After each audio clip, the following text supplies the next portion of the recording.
Hello everyone, and welcome to the next installment of Hatfield Currents. I'm Mike Cahill, and today's show is a different show. It's not an issue show, it's not a historical show, although to some extent it could be. Consider that. It's a show about a person.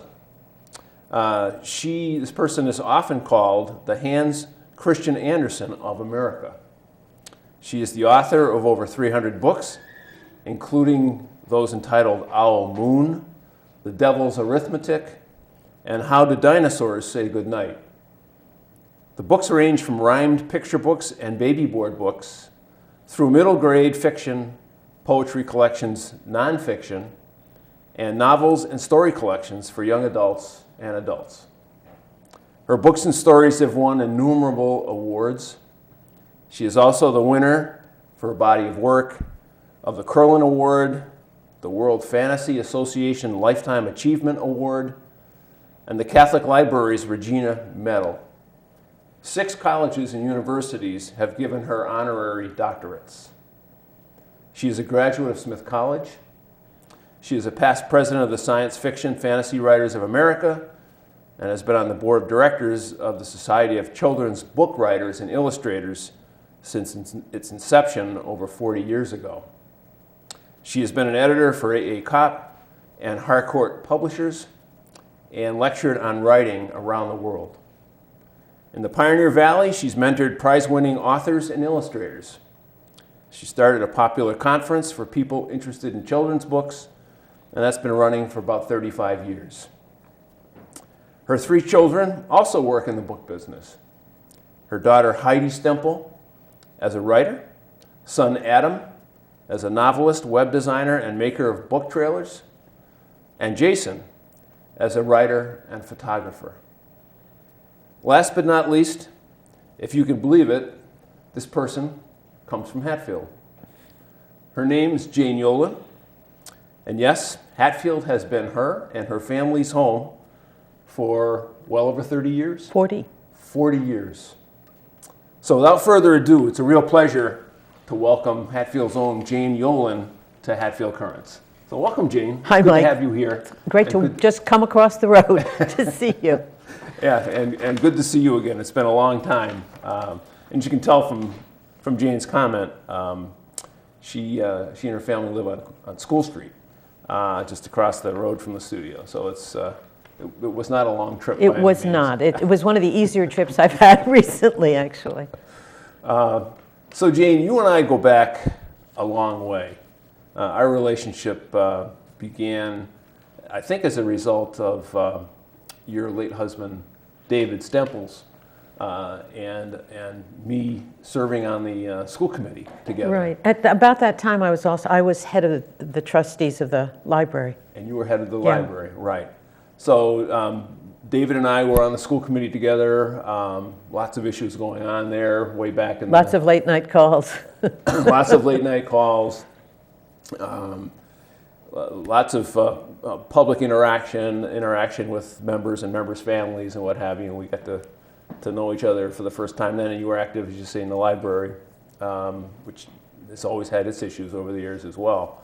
So needless to say, it was the town politics, I guess, thing that got us to know each other. And then the kids were going to school together. Right, right. So that all kind of continued. But I mean, any remembrances of any things that stick out from way back then in your mind? As we go remember back that far. One week where David and I were in either our school gym here or another school gym, because at that point I had 2 boys on basketball teams and my daughter who was head cheerleader.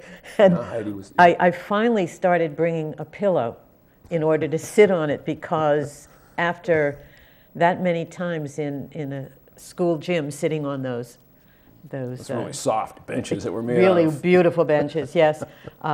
It was time to do something. Yeah. I also remember most of the town meetings I've been to where at one point David used to go, "Oh no, don't stand up and talk again." because I can't keep quiet about town issues. Some I'm of the very issues. passionate about them. Yeah. Yeah.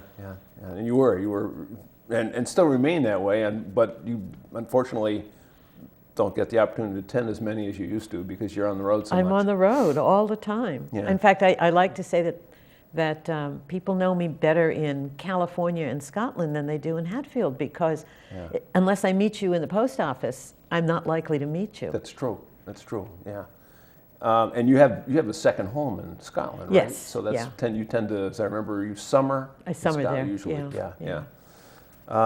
So I've never asked you this, and I never asked David this. Why did you guys end up in Hatfield?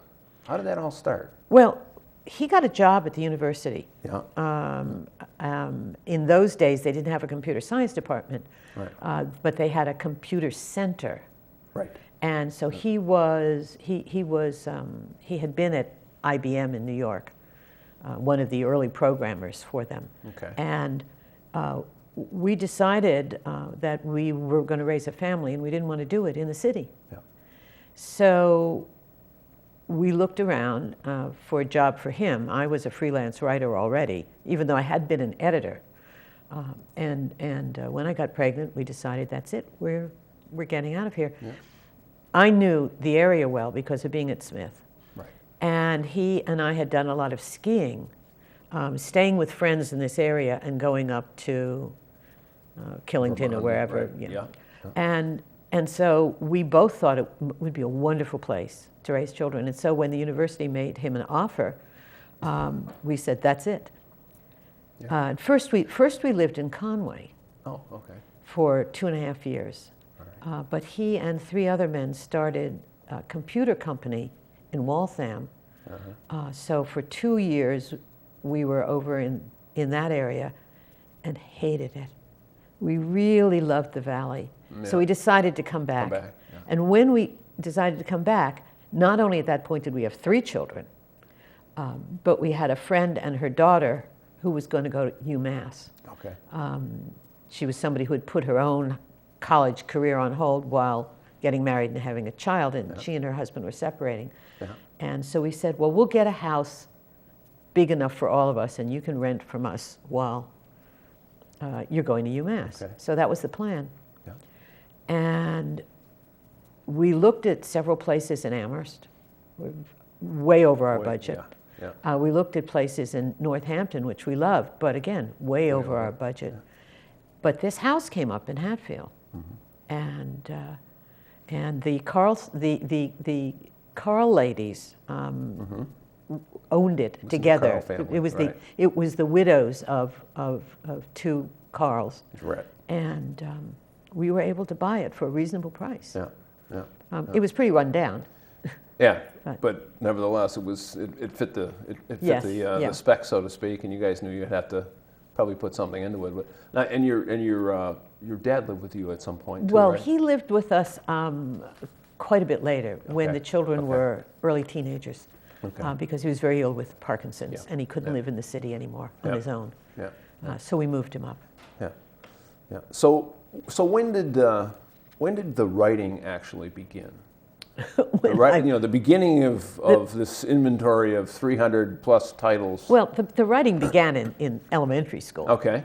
Both my parents were writers. My father was a journalist, and then he became president of the Overseas Press Club. So writing was there. It was always Okay. modeled. Yeah. Both my brother and I wrote, and my brother ended up a journalist. I thought I was going to write poetry from my heart and soul, and I was going to make my living as a journalist. Turned out I was a lousy journalist. I liked the research part. I loved the writing part. But the asking people, how did you feel when your child jumped off the bridge kind of story was horrible to me. I just couldn't do that. I felt too much for them, and I would weep. Sure. And a lot of emotion there. Yes, Yeah. it was not for me. Yeah. But for a while I was just doing research stuff. But in college I was publishing poetry. I was publishing newspaper stories about the college. I ran I was head of the Smith College press board Yeah. my last 2 years in school. Yeah. So that was where I think the publishing bug hit. Okay. But when I was out of college, I moved to New York and worked in publishing as an assistant editor Okay. for a while. Yeah. And that's when I sold my first book. Oh, really? My first Was 5 books were sold when we were still living in New York. Okay. So what the impression I've always had is that the actual thrust of publishing, your publications, began with children's books. Is that Well, the book publishing began with children's books, Okay. but by accident. I just thought gonna I was ask, going to how write. did that begin? Yeah, I thought I was going to write adult books. Yeah. But I got a letter from someone who was a college traveler, they called it in those days, which was somebody from the publishing company who'd go around talking to various college professors to find out if they had a book, or if there were any recent college graduates that they could pursue as possible book writers. And when they got to Smith College, this person got to Smith College, and she was told, instead of going to the English department, where she probably would have gotten a different name, she went to the press board, that person who was the faculty advisor for the press board. Okay. And the press board person said, you need to call Jane Yolen. She's the one you want to pursue. All right. So she sent me a letter. Her name is Judith Jones, and Judith had another very important Smith College graduate as one of her authors. Uh-huh. Oh, okay. Julia Childs. Okay. And so she wrote to me, and she said, I went to Smith, I talked to them because Julia Childs was one of her authors. I think they had just published the first book of Julia Childs, but so this seemed a very interesting other connection, you see, to her, in her mind. And do you have any book manuscripts you'd like to show us? And I said, oh yes, I have several, which was a lie because I had none. But that's right. Lying, storytelling, they're very close together. Right. Wishful thinking. Yeah, wishful thinking, hoping. And so she said, come and see me, and we made a date for a couple of weeks from then. And you had to. I had to write something. You had to write all kinds of. And so I thought, so I wrote some poems, and I wrote some children's books because they seemed to be fast and small. Yeah. They were awful. Because, in fact, you can't write a children's book that way. Yeah. It's like writing a really good poem. It takes time, but I didn't know that. I was very young. And I was still in the journalistic mode, which is you beat out a story. Exactly. You have to expedite the process. Absolutely. The journalistic process. It doesn't have to be gorgeous, but it has to be fast. And there's deadlines, and you get all of that issue. Exactly. Yeah. But I also wrote several book proposals, or my idea of what a book proposal would be. Because remember, I had never done this before. And I went in to see her. And we had a very nice conversation, but she wasn't interested in anything. And that was a little disappointing. But she took me in, because of the children's book, she took me in to see the children's book editor, whose name was Virginia Fowler.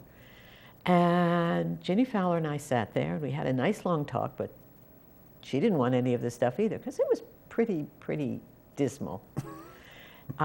So for the next 2 years, suddenly I wanted to be a children's book writer, because I had talked to a real live children's book editor. Yeah. And a friend of mine who wanted to be an illustrator decided she would try illustrating some of them.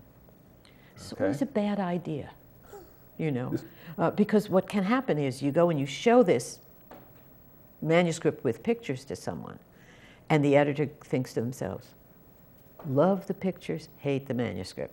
Or love the manuscript, hate the pictures. Yeah. And they don't know whether they can separate the two of you. So you're out of there, whether they like it or not. They don't know how to encourage you without saying, take your friend or your boyfriend or your girlfriend or your husband or your wife or your cousin. Yeah.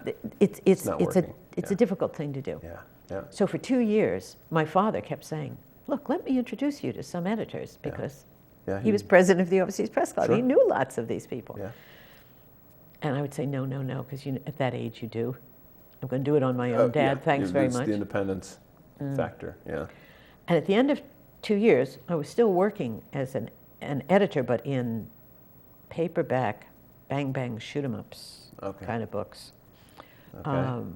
And I said to my father, okay, introduce me to someone.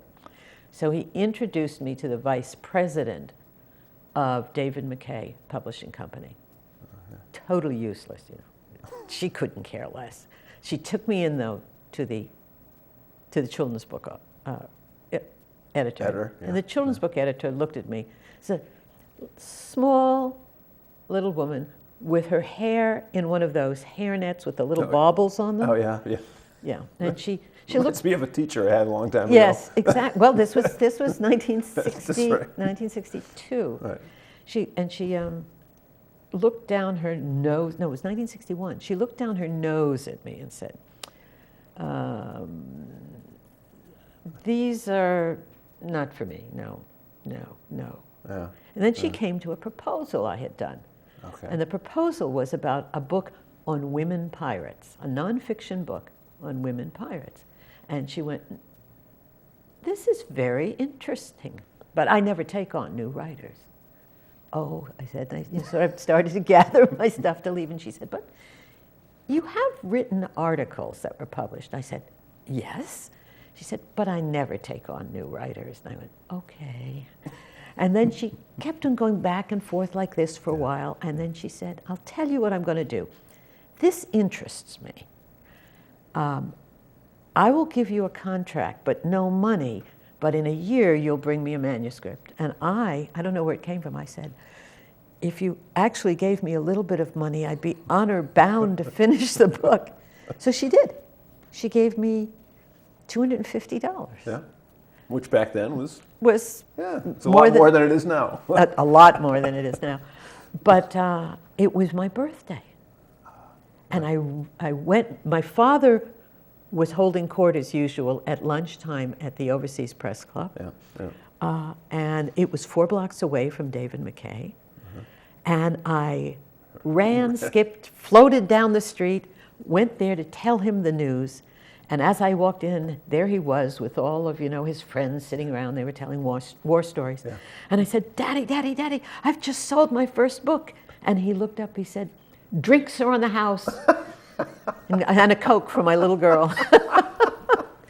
And that's how I sold my first book. Oh, and wonderful. I sold a second book to that woman, Rose Dobbs, and then I never sold anything else. Interesting. But about 3 or 4 years ago, she sent me a letter. Really? Yeah, I didn't even know she was still alive. She'd long since retired. Oh, yeah.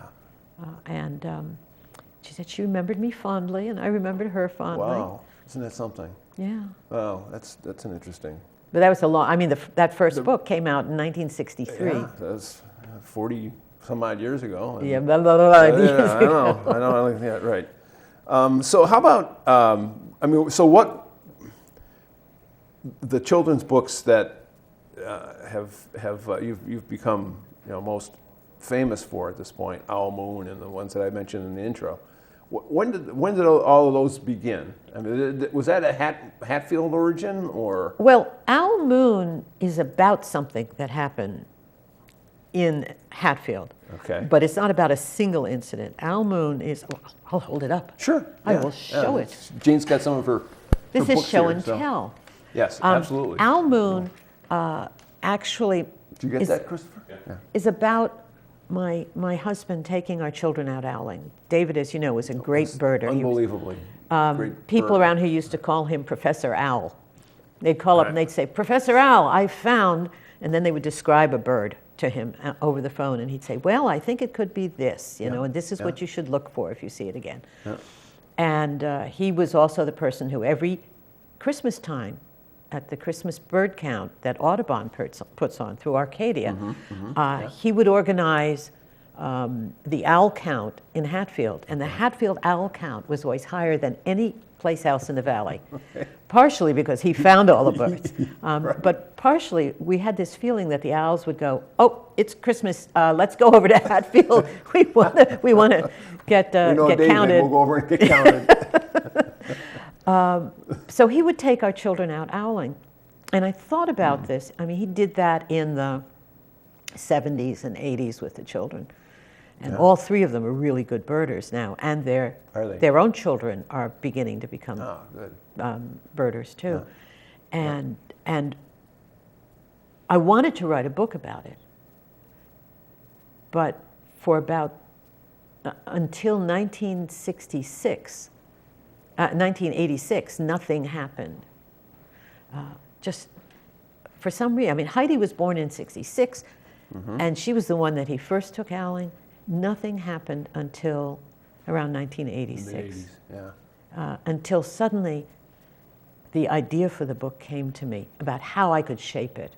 And that's the problem with people think picture books, as I did when I first started, are small, so they're easy. And quick.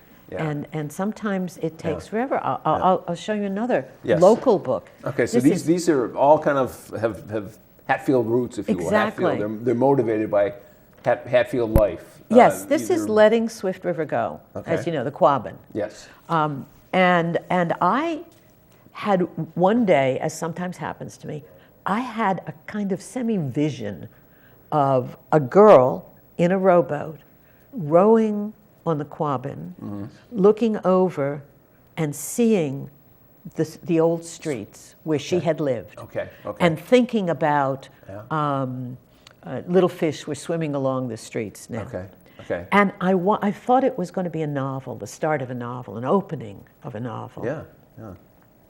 Thought about that for a long while, trying to think, what would the novel be about? I had the character, I had the setting now, but I had no plot. Right. I had no book. I just Right. had that. And I had even written down some ideas about it, but nothing was coming. So I have huge files of ideas that never have gone anywhere. And one day, I realized that it really was a picture book. And not only that, it was the ending of the picture book. Let me just read the ending of the book so you can see. This was very similar to much later, when I was grown. Papa and I rode out on the Quabbin Reservoir. Behind us, we left a bubble trail.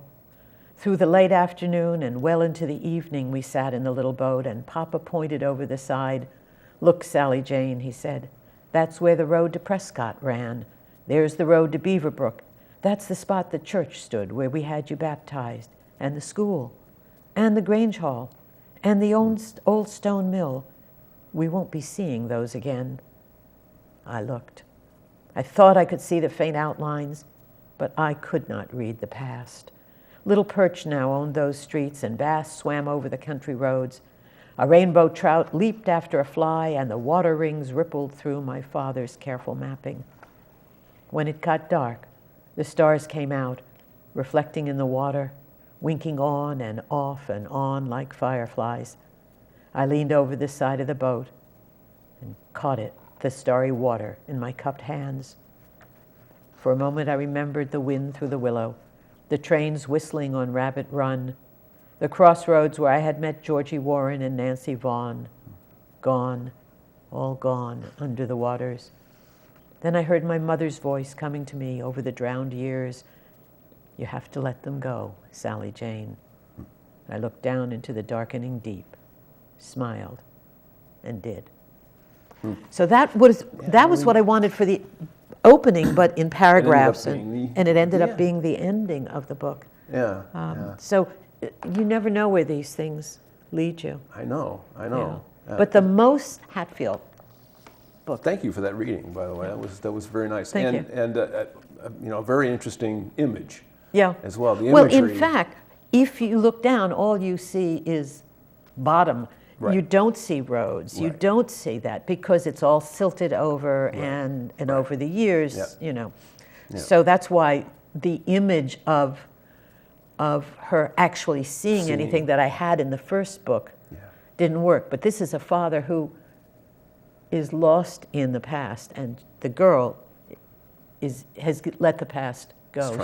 She's moved on. So,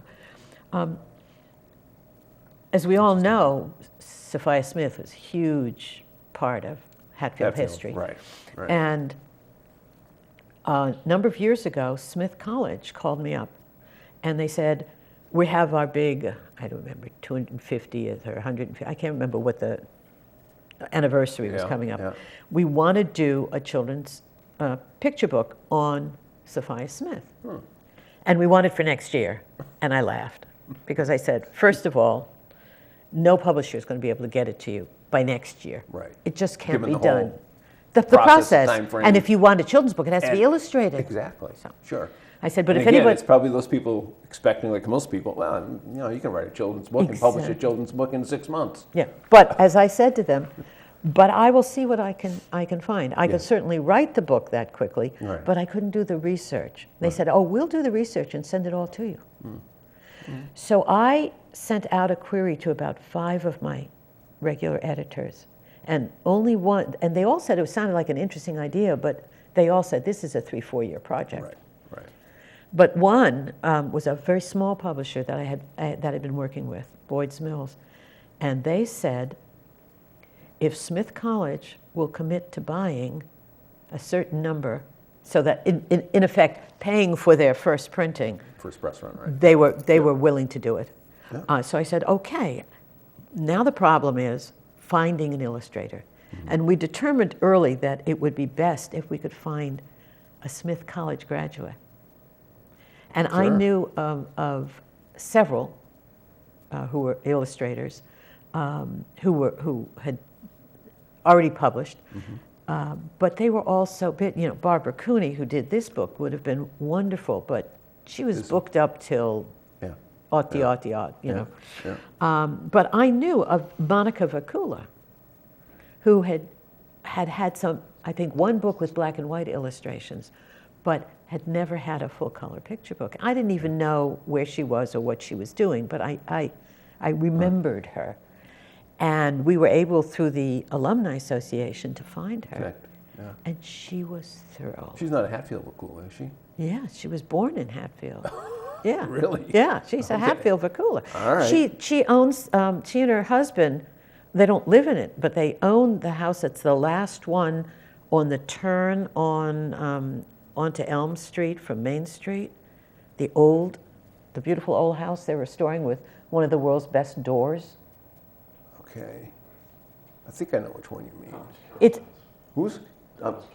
No. It's on the other side of the street. Oh, It's yeah. about 4 houses down from the Sophia Smith house, Oh, on the same side. on the same side. Oh, I get you. Yeah, yeah. Okay, And, yeah.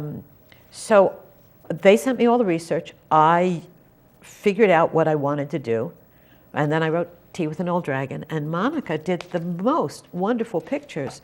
And I don't know if you can get to see this, but they're really of the town as it was. Isn't that something? And Did you get that, Christopher? Yeah. Yeah. and let me see, I get a, Yeah. Jane. Yeah. Yeah. and here going past, Nice.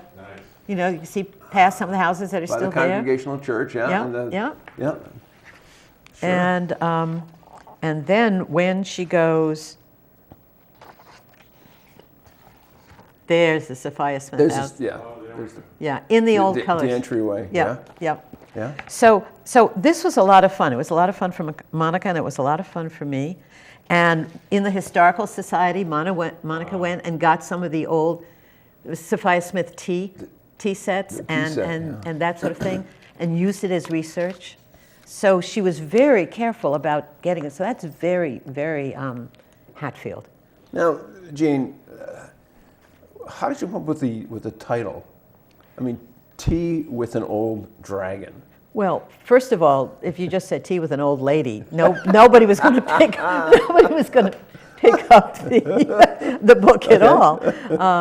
But also Sophia Smith, because she couldn't hear, and because they were important people in the town. Yeah.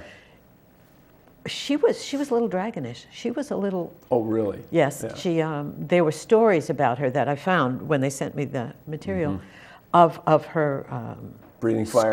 scolding little children if they made noise in church and that sort of thing. Yeah, sure. And of course she couldn't hear her own voice, so she would be a little loud and that sort of thing. So it seemed like a good image. Ah, okay. Yeah, interesting. So Hatfield, there's no question, Hatfield and life in Hatfield has figured a lot into your writings, at least Yes. some of the early writings. I've said some novels in Hatfield. I had one novel called Briar Rose that actually takes place in my house and in the old Valley Advocate, in the old Really? mill building. Yeah, Ah. yeah. And the Polish Club is referenced. Is it? Yes. Okay. All As the right. girl is walking to work, she works at the At the newspaper at Okay, the the Valley Advocate, Advocate the old office. Advocate, the She mill. goes past the Polish Club and she waves at some of the people on the porch. So that was fun to do. Yeah, yeah. And of course, you know, with most authors, I guess it's like life in general, their personal lives in general have a lot to bring to bear on what manifests. And in sometimes the it's hidden, and Yeah. sometimes it's right out there, out front. Right. And sometimes if there's somebody who's really annoyed me, I will kill them off in brutal and interesting ways. you get even in print. Yes, eaten by pigs, you know, that sort of thing. They don't happen to know it, but I feel a lot better. So be careful how you treat me. Right. But Jane, 300 books. Over 300 books. I mean, that's prolific. I hate the P word. Okay. I like- That's amazing. I say there are two words that you can say about what I do. One is the P word, Yeah. which sounds like, oh, you're a hack. And the other is the V word, versatile. Oh, Yeah. you're a national treasure. Yeah. Yeah. Well. You know, I'm certainly- somewhere in between. Yeah. But I love writing. I love it. Okay, It's- let's talk about the process of writing. And I mean, ideas are coming in from everywhere, and like you said earlier, you know, you've got ideas, you know, you've got notes, you've got ideas, lists of ideas everywhere. But at some point, you know, something starts to happen, and you start to translate those ideas onto paper. What's that process like? What's a typical day like? Well, I first mean, you travel a lot, so Yeah. obviously there's, you know, you're not writing every day, but you know, on a day you say, okay, I'm going to write today. I try to actually write something every day. Okay, A you lot do. of times it's drivel. You have to give yourself permission to write badly. Okay. Yeah. Just in order to keep the muscle exercised. Sure. It's Okay, like that makes sense. I always, when I talk to children, I say, writing is a muscle, and if you're a ballet dancer, you know that if you don't go to the ballet bar and exercise every morning, or if you're a soccer player and you don't do your stretches before you play, Yeah. you're not going to be very good at it, and you might injure yourself. Right. Writing is the same thing except without the injury. Because if I go 2, 3, 4, 5 days without writing, it's harder to get back into it. Interesting. So for example, last January 1st, I made myself a promise that I would write a poem a day for a year. And I've done that. I'm coming up now to the end of the year, and Yeah. it's been so interesting. I think I'll probably continue. Okay. Of those 300 plus poems that I've done, and sometimes I've done 2 a day, maybe 20 are any good. There's a lot of really silly stuff. But that's your perspective. Yes. Someone else reading them as well? Might like, or well, Heidi or some, you know, I mean. yes, yeah. this year, as in the last 2 years, I've participated in something to raise money for the Northampton Center for New Americans, in which we write a poem a day, and then we have people who pledge to us so that they get sent a poem each day. Okay. And I did 30, so if they pledge $1, then they have to send a check for $30. okay. And this year I've raised about $1,500 doing that. That's how many people have wanted to, you know, to read these poems a day. And this is getting to the question you just asked. People will write to me and say, this is my favorite poem, or these 2 are my favorite poems. So you're getting that and kind of hardly feedback. ever are they the poems that I like the best. So that's very interesting. Yeah.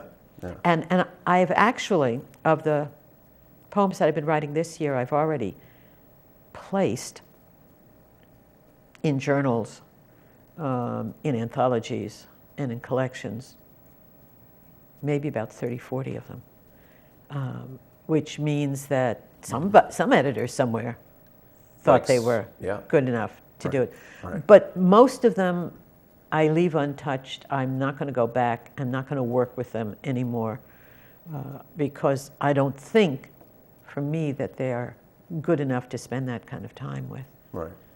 But it's keeping that writing Sure. muscle, Right. And you're getting through this getting feedback. process. And You're getting feedback. Yeah, yeah. From some readers. Yeah, yeah. On what you're writing as well. Now is it? I mean, is it possible that these poems could ever be published in an anthology of sorts, or? Well, individual poems, not the entire collection, because some of them are pretty raw, and some of them are about emotional stuff I don't want anybody else to see. Yeah, sure. Okay. Yeah. Or about people. Right. Right. Now there was and this is a kind of an interesting segue to this question, because as I recall, just after or shortly after David passed away, you began to write lots of poems. Yeah, I have actually two collections. This is the first collection that came out was called Radiation Sonnets, and that was when he was in radiation. Yeah. And to write a sonnet takes a particular, because it's a very formalized format, and so what it meant was all day long I would be taking care of him. I would be making sure that he got the food he needed, that he got the sleep, the pills he needed, whatever. Yeah. If he needed to go somewhere, I would drive him, which drove him crazy, actually, because he was the driver. And I said, your eyes are closed, are you okay? He said, I am playing a golf game in my head so that I don't have to think about you driving. That was David. Yeah. And those were published in the Radiation Sonnets. And then just out is Things to Say to a Dead Man, which I wrote when David was dying, and afterwards, the 5 years after. Yeah. So, and those have just come out. The cover of this one is by my son Jason. Is it? Yeah. So. Yeah. It's a sort of a family. And I see and it's the covers dealing with the birding. The birding, yes. It's got the background. The binoculars. The binoculars and 3 bird books. Yeah. So. Yeah. Very, very interesting. Yeah, I do remember that. Yeah. That triggered a lot of outpouring of words. Yep. And the next book of adult poems I have coming out is about my father's family coming from the Ukraine in the early 1900s. And what it was like in the old country, and then when they came here, and how they became Americans. It's really about that. Yeah. And I talked to a lot of my cousins, because my father never talked about the Ukraine. In fact, I didn't know until I was 35 that he wasn't born in Waterbury, Connecticut, or New Haven. Really? I was never clear whether it was Waterbury or New Haven. He just kind of indicated that. Really? But the funny thing is that early on, when I was married, I had been given a round framed photograph of my father when he was 4 years old. Mm-hmm. And this cherubic little blonde-haired boy in this fur coat with a big fur hat. Yeah, and I always thought that was in New Haven. But anyone you show it to says, "Oh, that's Russian. It's gotta be, He's a Russian kid." No, that's my father in New Haven. Yeah. He came over when he was 7. So that was in the old country. Yes. And my mother was the one who said to me, I said, when Dad was born in New Haven, or was it Waterbury? She said he was born in the Ukraine. I said, no. She said, yes. I said, she said, he's a naturalized citizen. I said, how do you know that? She said, I went to the ceremony. And after he died, and I opened up his bank. Your mother was from the United States. Your mother was from the My United States. mother was from the United States. Yeah. When I was opened up his bank box to sort through his stuff, there were his naturalization papers, and he was not naturalized until 1939, when I was born, 6 months after I was born. Interesting. And yet he, for some reason, chose not to. It was important for him to be an American. Yeah. Because he came over when he was 7, so he and his younger brother, the older 6, all had accents. Okay. But he and his younger brother were the only ones without any kind of accent at all. And he just determined at a very early age that he was an American, and that was all there was to it. Yeah. And he would not talk about, so I knew nothing about what it looked like in the old country or anything like that. So what did you do? You had to research, do a lot of research on the old country, Yeah. on the Ukraine? I did, and I Back talked in to my let's see, cousins. This would have been back in the turn of the 1890s, century. yeah, 1880s, 1890s. I talked to my cousins. We all had little bits of the story, but that family is all dead now. The aunts and uncles and the grandparents, they're all gone. Yeah. So there was no one who had been there.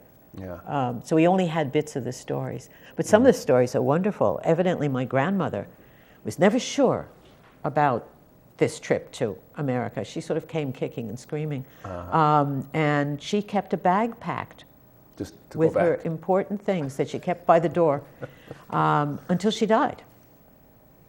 Isn't She was that ready. She something? was ready to leave and go back. Should she get the opportunity? And so that must have been when, in the 40s and 50s maybe, when she passed away, or? She died when I was 3. Okay, so in the she would have 40s, been early in the 40s? early 40s. Yeah. Yeah. And Isn't my that grandfather, I something? never knew. He had died before I did. Okay. But see, there was 20 years difference between my father and his oldest brother. Okay. And my father actually had a nephew who was his same age. Isn't that something? Yeah. Yeah, that can happen. Yeah. So, what's on the? You're in the process of writing that. When will that? Yes, it's called Ekaterinoslav, because that's What where is they it? lived. Ekaterinoslav. Okay. Okay. And That that'll was be the out. name of the town. That was the name of the Okay. In the Ukraine. Okay. little town. Yeah. Yeah, Where's that's that? that's done. Those poems are done. I have 32 books under contract to come out. All but five of them are totally written already. Okay. And I have 30 You sound like John Grisham. 30 plus books that I have written that haven't sold yet. So I told my children, after I'm gone, you can take out a manuscript a year and say, this is Mother's last manuscript. And then the next year, oh, we found another Mother's last manuscript. They could do that for about 30 years. I think they're doing that with some of the Beatles music at this point. Exactly. I said, we just found a group of these, we're just sorting through them now. Oh, wow. So Because all the editors that I've shown them to and have already turned them down will be dead as well. yeah. So most of the editors and the publishers are they in the city, in New York? New York, Boston, Yeah, okay. But Boyd's Mills, which did Tea with an Old Dragon, Yes. is in Honesdale, New York. And the people who did this book and another one of my children's book people, children's book publishers, is in Minneapolis, Yeah. Duluth. And then there are a couple in California. So the process. Let's talk about that process just a little bit. You've got a bunch of works in process. 35, I think you said, or under. Yeah, something. Okay.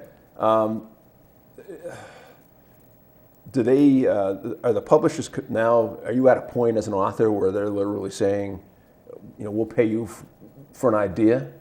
No. Okay. No. So you're still doing the proposals. I'm doing proposals on novels, but on picture books you write the whole thing, or in Okay. books of poetry you pretty much write the whole thing. Okay. But no, I still get rejected all the time. Okay. Yeah. But I have this theory that if you have like 10, 15 things out there working for you, yes, you could get 10 or 15 things rejected on the same day, but you could get 10 or 15 things accepted on the same day too. So that's never happened. The most I ever had accepted on one day was 4. Yeah. Yeah. And the most I've had rejected was a lot more than that on one day. The kids are in the business. Yes. As we said earlier. Is that something that just came naturally for them, or was it kind of a byproduct of your work and your processes? It was both. Okay. I mean, they grew up surrounded by books, Sure. surrounded by creative people, because at one point in our barn we had 7 or 8 craftspeople working, potters and leather workers and instrument makers and that sort of thing, so that they knew that people could make a living, no matter how small, Right. as a creative person. Right. But they each, growing up, had their own ideas about what they wanted to do. Heidi, who was really a very good writer at a young age, and she actually had a piece in the Daily Hampshire Gazette when she was still in high school, which made a big splash in I think I remember that. the school. But she always thought, she said, it's too much like work, and like being in school forever. And so she first worked as a probation and parole officer after college, and then as a private detective. But she had accepted a job in a battered women's shelter, because that was her love, was helping people in problematic areas. She was pregnant, and she had a terrible pregnancy. She was sick for the whole 9 months. So she couldn't take the job. Yeah. And so I said, well, I've just been asked to do a short story for an anthology called Great Writers and Their Kids Write Spooky Stories. Would you like to write this story with me? Yeah. And so that's how she got started. And she enjoyed the process. Yeah. She didn't love it she's never loved it the way I do, but way you she's do. really good at it, and she loves to do research. And Okay. so we've done about 15 books together, and she's done a couple of books Great. that have been published of her own Yeah. as well. Yeah. Adam started out as a musician, Right. and he and I did about 10 music books together Okay. for children. These were, sometimes we wrote some of the songs, and sometimes they were mostly old folk songs. We did a Christmas Carol Christmas, I was book gonna say, yeah. that Nancy Sipple Carpenter, who lives in Hatfield, illustrated. Oh, okay.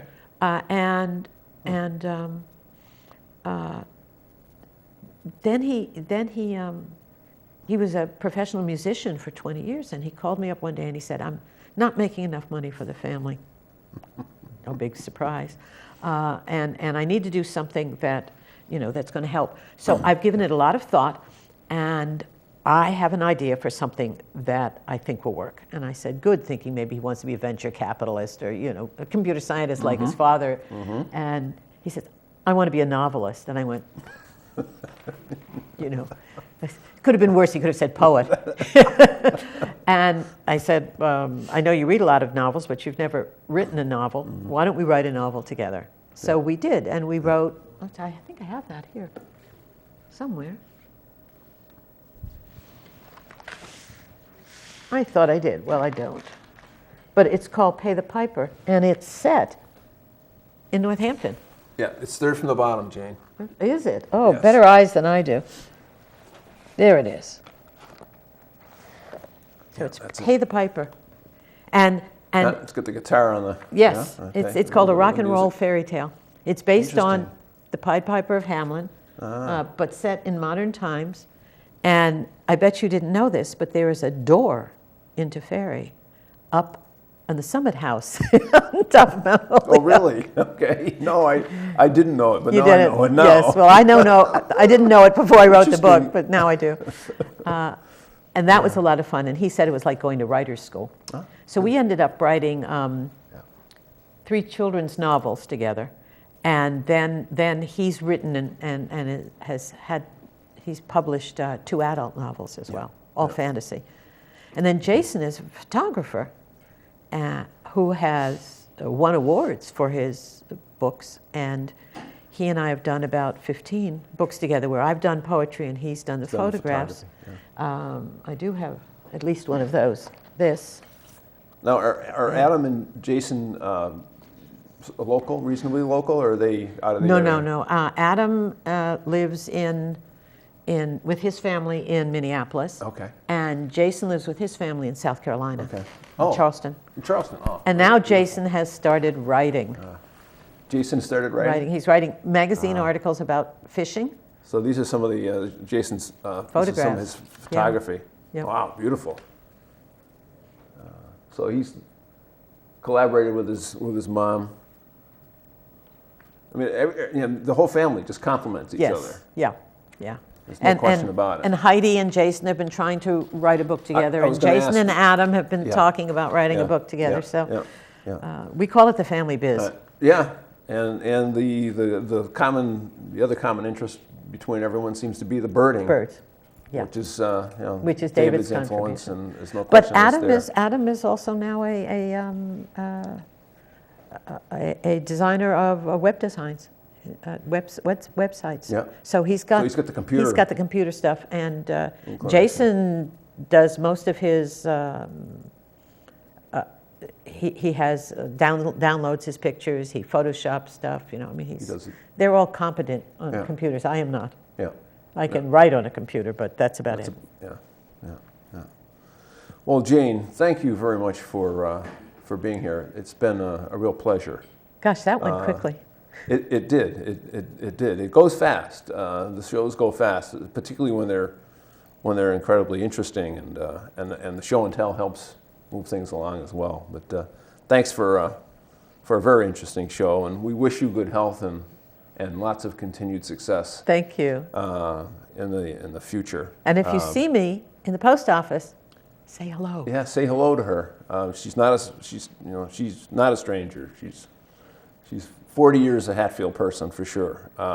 It's just that she, because of what you're doing, she's in and out of town. I know, but I have to tell you that and this is probably the last thing we have time for. I keep asking people, when is my house going to stop being the old Carl farm and be the Yolen Stempel house? And they said, when you die. Never. That's Hatfield. That's right. That's Hatfield. That's Hatfield. If you need to know more about Jane and her publications, she has a website. Yep. www.janeyolen. That's YOLEN.com. So, feel free to access that and find out more about this very versatile woman who's published innumerable books and poetry and whatever over the years. Go to her website and find out more about her. We hope you've enjoyed this edition of Hatfield Currents. Just as an aside, we do need help on our production team. So if you'd like to be a videographer, or if you happen to be a technical person that's got some interest in doing some camera work or some studio work, please either give me a call, contact me, email me at hatfieldcurrents@gmail, and you can contact the Cable Advisory Committee as well, because they just happen to be looking for videographers and technical people, technical staff as well. Just a reminder, Hatfield Currents airs 13 times a week on Channel 15. That's Monday, Wednesdays, and Fridays at 9 o'clock in the morning, 1:30 in the afternoon, 7 o'clock at night, and I believe 10 o'clock at night, and also on Sundays at 3. And then you can see Hatfield Currents 24/7 on the web. And you go to hatfieldtv.pegcentral.com, and you'll be able to see all of the editions of Hatfield Currents, this one as well as the other 24 that are in the can, so to speak, at your leisure. So feel free to do that, and that way you can see us whenever you'd like. Again, I want to thank Jane Yolen for being with us today. Thank you guys again for watching. For Hatfield Currents and the Hatfield Currents production team, I'm Mike Cahill. Watch yourself, Hatfield.